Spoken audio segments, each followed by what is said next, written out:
Hi అండి. ఇవాళ మీకు నేను కాకరకాయ కారం ఎలా చేయాలి అనేది నేను చూపిస్తున్నానండి.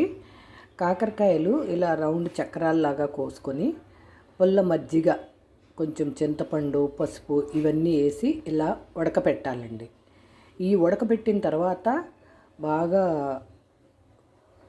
వంచేసి ఆ ముక్కల్ని మాత్రం తీసుకుని వాటిని నూనె కొంచెం పోసి నూనెలో దేవుకోవాలి. మీకు చూపిస్తాను ఫ్రెండ్స్. అది కూడా ఆ మజ్జిగ పోయే వరకు ఇలాగా చిల్లులు గిన్నెలో పెట్టి మొత్తం వడగొట్టాలండి. కొంచెం సేపు డ్రై అయిపోవాలి ఇవి. వీటిల్ని మనం మళ్ళీ నూనెలో దోరగా వేయించుకోవాలి ఫ్రెండ్స్. ఈలోపు మనం పప్పులు ఇవి అన్నీ ఇలాగా వేయించుకొని ఇది పొడి కొట్టి పెట్టుకోవాలి. ఇది పొడి అయిన తర్వాత వెల్లుల్లిపాయలు కూడా దీంట్లో వేయాలండి.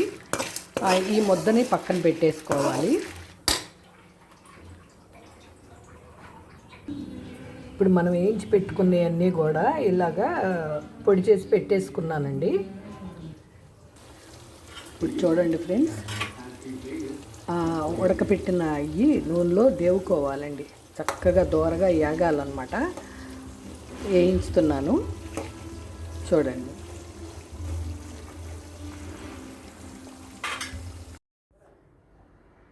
చూడండి ఇలా దోరగా వేయించి పెట్టుకున్నానండి.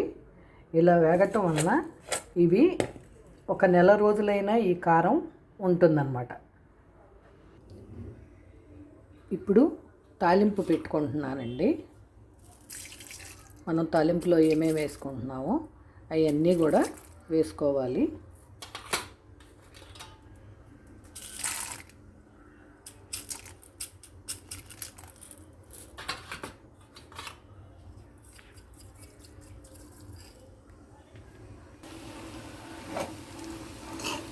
మనం పొడి చేసి పెట్టుకున్న పౌడర్ని ఈ విధంగా తాలింపులో వేసి దోరగా ఏగనివ్వాలండి. చాలా మంచి వాసన వస్తుంది అసలు. ఈ కాకరకాయ కారం ప్రాసెస్ కొంచెం ఎక్కువగానే ఉంటుందండి, కానీ నిలవ ఉంటుంది, చాలా టేస్టీగా ఉంటుంది.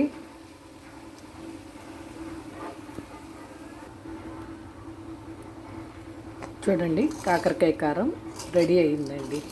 మనం వేయించి పెట్టుకున్న ముక్కలు కూడా దీంట్లో వేసేయాలి. అది వేగినాక మంచి వాసన వస్తుంది ఫ్రెండ్స్. చాలా చాలా టేస్టీగా కూడా ఉంటుంది. మనకి ఇప్పుడు సరిపడినంత ఉప్పు కూడా వేసేసుకొని కలబెట్టుకుంటున్నామండి. ఆల్రెడీ మనం ఉడకబెట్టేటప్పుడు కొంచెం వేస్తాము, అది చూసుకుని చేసుకోవాలన్నమాట. ఈ కాకరకాయ కారం నెల రోజులైనా కూడా అలాగే ఉంటుందండి. చాలా చాలా టేస్టీగా ఉంటుంది. ట్రై చేయండి ఫ్రెండ్స్. ఈ వీడియో కనుక మీకు నచ్చినట్టయితే like, share and subscribe. Please support me friends. Thank you.